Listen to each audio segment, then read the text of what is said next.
Groupe Pelou, l'immobilier bien plus encore présente. Le Grand Matin Week-end Sud Radio. Osez investir, Thomas Binet. Bonjour mon cher Thomas. Bonjour Laurence. Au sommaire de vos rendez-vous ce matin. Alors dans Investir cette semaine, on va voir ce qui a changé au 1er juin pour l'ensemble des Français, toutes ces décisions qui nous tombent généralement tous les 6 mois. On en recevra Stellane Cohen, présidente d'Alta Profit, et on va parler épargne et placement. Et on terminera avec une innovation de la semaine qui n'est pas encore sortie, qui sera consacrée à un lave-linge, sèche-linge du futur. Il en faut pour tout le monde. Ben voilà, c'est parti. AFR Financement Parole de Lyon présente Osez investir, le conseil de la semaine. Et comme d'habitude, Thomas, votre conseil sur ce qui a changé depuis le 1er juin pour nous tous. Oui Laurence, alors nous en avions parlé dans un précédent numéro d'Osez investir, mais ça y est, vous pouvez résilier dorénavant vos contrats d'assurance en 3 clics sur les sites web des assureurs. Un bouton résiliation vous permet de mettre un terme à vos contrats en cours ou à venir, couvrant les personnes physiques. On attend les mêmes choses pour l'électricité et la téléphonie, mais alors, bon, je le dis parce que je suis allé vérifier quand même cette information, ouais. C'est pas en place sur la plupart des sites des assureurs. Ils méritent de s'y mettre rapidement parce que c'était normalement actif au 1er juin. Ça sature. Et puis bientôt la fin des tarifs réglementés pour le gaz. Oui, c'est au 30 juin que les tarifs de gaz ne seront plus régulés pour les particuliers et copropriétés. Ça va concerner quand même 2,5 millions de foyers. Il vous faut choisir cette nouvelle offre dans le mois. L'électricité n'est pour l'instant pas concernée. Voilà, et en ce moment, forcément, c'est la déclaration des biens immobiliers et la fameuse déclaration des impôts. Oui, pour certains, déclaration d'impôts, c'est déjà fait, mais pour les derniers départements, ils ont jusqu'au 8 juin pour la faire. C'est également sur cette interface des impôts sur l'onglet « Gérer mes biens immobiliers » que vous devez déclarer tous vos biens immobiliers avant fin juin, sous peine d'amende. Et on termine par la lutte contre les arnaques financières. Oui, Laurence, dorénavant, tous les professionnels de la banque, de l'assurance et de la finance devront pouvoir fournir une modalité de contact à destination du public. Cela permettra aux consommateurs de vérifier que ce professionnel répond ou non aux exigences attendues pour exercer son métier. Et bien voilà pour vos conseils, mon cher Thomas. Tout de suite, l'invité de la semaine, nous sommes avec Stellane Cohen, présidente d'Alta Profit, société de conseil en gestion de patrimoine en ligne spécialisée en assurance vie. Et vous comptez 60 000 clients pour un encours de 3 milliards d'euros gérés. Bonjour. Bonjour. Bonjour Stellane Cohen. Bonjour Thomas. On vous reçoit dans Investir aujourd'hui pour que vous nous parliez de la situation au niveau de l'épargne en France. Comment se porte le bas de laine des Français et quelles seraient les perspectives pour les mois à venir. Mais avant d'entrer dans le détail, je souhaiterais vous entendre sur le contexte général. L'inflation bat son plein, le moral des Français est en berne. Bref, comment appréciez-vous le moment actuel? Est-ce qu'il est porteur d'espoir pour les épargnants, Stellane Cohen? Il est porteur d'espoir pour les épargnants. Oui. Alta Profit a publié hier donc son baromètre réalisé par l'IFOP sur l'épargne en France et en région, donc l'épargne et les Français. Et on peut noter que 84% des Français détiennent des livrets d'épargne, de l'épargne financière. Donc, premier renseignement, les Français épargnent et restent un peuple d'épargnants. On reste quand même très ancré dans cette épargne. Alors on va rentrer dans le détail justement du baromètre. C'est votre 5e édition et ça a été fait par l'IFOP donc auprès de 2407 personnes en avril dernier pour être précis.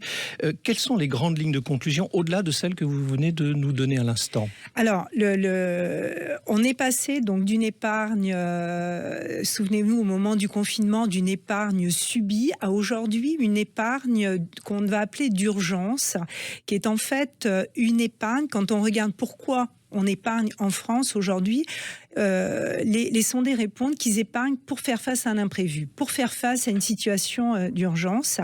Et auparavant, ils épargnaient pour financer des projets. Donc, on a une vraie évolution dans cette épargne. Alors, justement, ça c'est intéressant ce que vous dites. Ça veut dire quoi? Ça veut dire que c'est lié, cette attitude des Français au moment où nous parlons, c'est lié au contexte qu'on avait commencé à évoquer tout à l'heure, l'inflation, la guerre en Ukraine, enfin, tout ce contexte, en fait, qui pousse à ça? Absolument. On voit que le contexte anxiogène se retrouve dans le comportement d'épargne et on va effectivement, peur de l'imprévu, peur du futur, on va effectivement mettre de l'argent de côté pour faire face à un imprévu et peut-être moins pour financer un projet futur. Et c'est une épargne sans risque, que les Français Et souhaitent. alors, voilà. Du coup. Alors C'est ça, c'est absolument. Ça reste vraiment un fondement de l'épargne des Français, une aversion totale au risque. Ils sont plus de 68% de répondants à dire on veut un placement très, très sécurisé. Ça veut dire quoi? Ça veut dire que le grand gagnant, c'est le livret A? Alors, le livret A, on le voit depuis le début de l'année, est un grand gagnant. Le taux est aussi incitatif, absolument. Mais on voit aussi que l'assurance vie tire son épingle du jeu avec des assureurs qui ont boosté leurs fonds en euros. Et on voit avec ces boosts associés à un rendement annuel, on va arriver à avoir des taux de rendement sur le fonds en euros de l'assurance vie au-delà de 3%.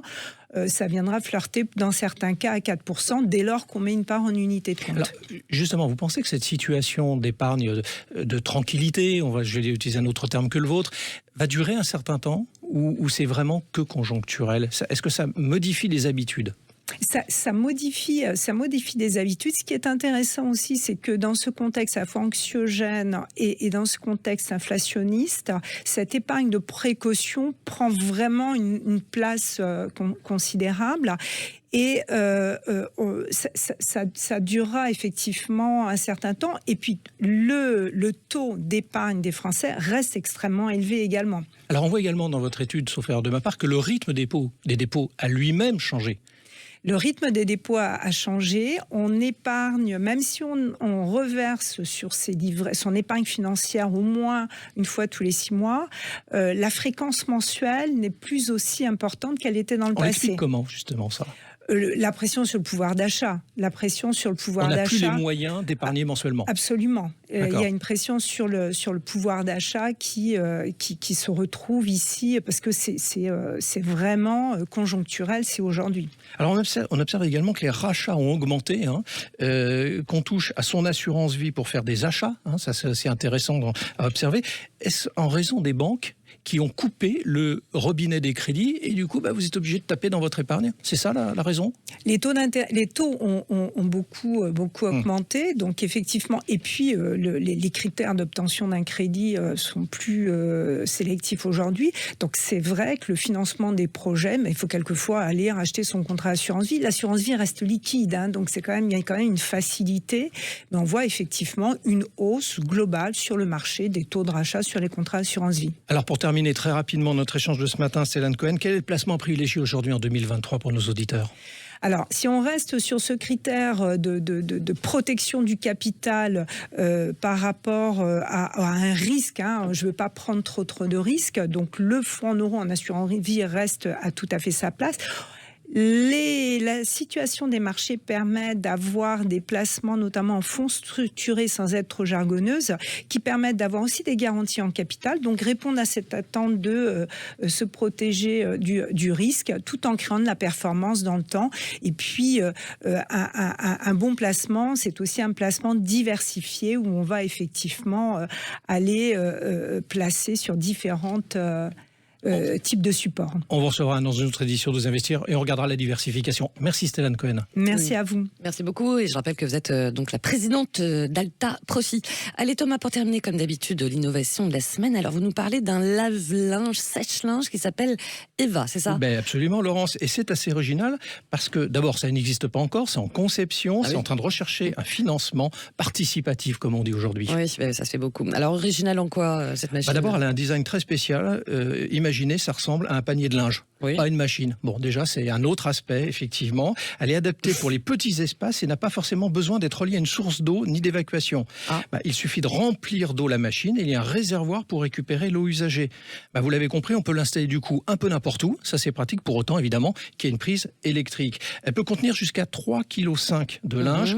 Contenance idéale pour étudiants, célibataires et petits espaces. C'est une machine écologique car elle n'utilise qu'une quantité d'eau réduite, à savoir 10 litres pour une lessive.